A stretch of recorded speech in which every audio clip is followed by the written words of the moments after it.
Ito po ang ating 5-in-1 Bright Start Play Gym Playmat. Okay? So, ayan po yung setup po niya for toddler. Okay. So, kumpleto po yan sa kanyang toys. And then, meron na rin po siya kasamang yung pinakaunan niya.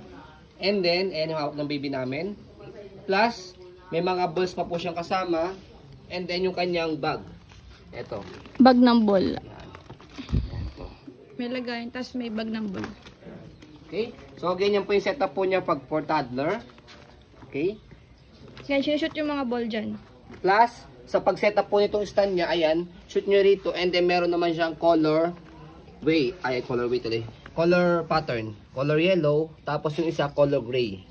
Okay? Ayan. So, ayan po yung mga toys niya. Rattles. May mirror yun, di ba? Teeter. Sanitize nyo na lang po yung mirror. Sakto, di kasama battery po. Working yung sounds niya.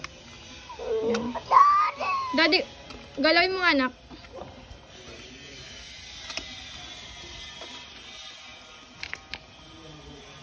Yung details niya. Ilaw. Si Monkey. Details. Ito yung unan. So, sa pag-adjust po sa kanya, pang newborn, okay? So, tatanggalin nyo lang po yung strap niya rito. Pag tatanggalin nyo yung strap niya rito, so, ito pong pinaka-color yellow niya. Dito nyo siya ilalagay. Daddy, para mapicture lang kami. Dito nyo siya ilalagay. Tanggalin nyo na siya dyan.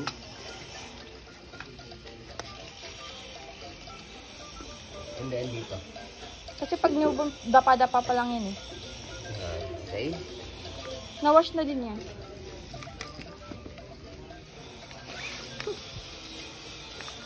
Pronto yung anak ko, 3 years old na yan.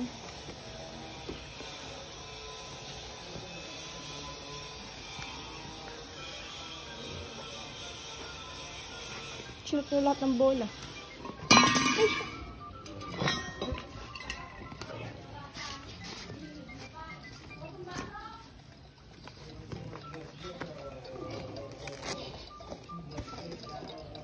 Yan.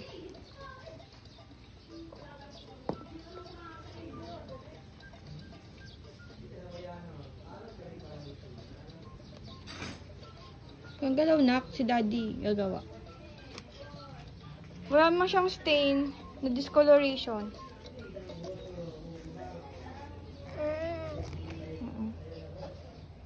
Malaki yan. Ito yung bag na lagayan ng mga balls. Yan.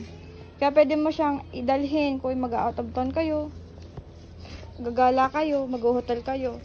So, gusto nyo laruan si baby. Yan. Easy to carry lang din. Yan.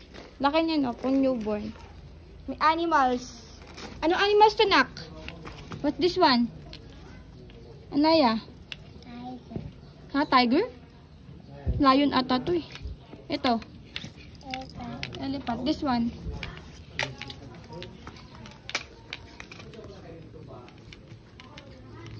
Yan, ang laki oh.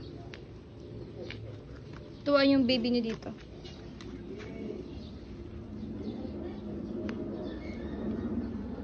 Ayan.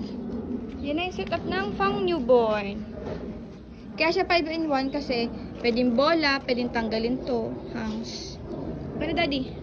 Okay, so yun po, as you can see, very details po kami sa po pag-video. Kasi kami siya policy no refund, to exchange what you see is what you get. So yun po, maraming salamat. Have a nice day and God bless po.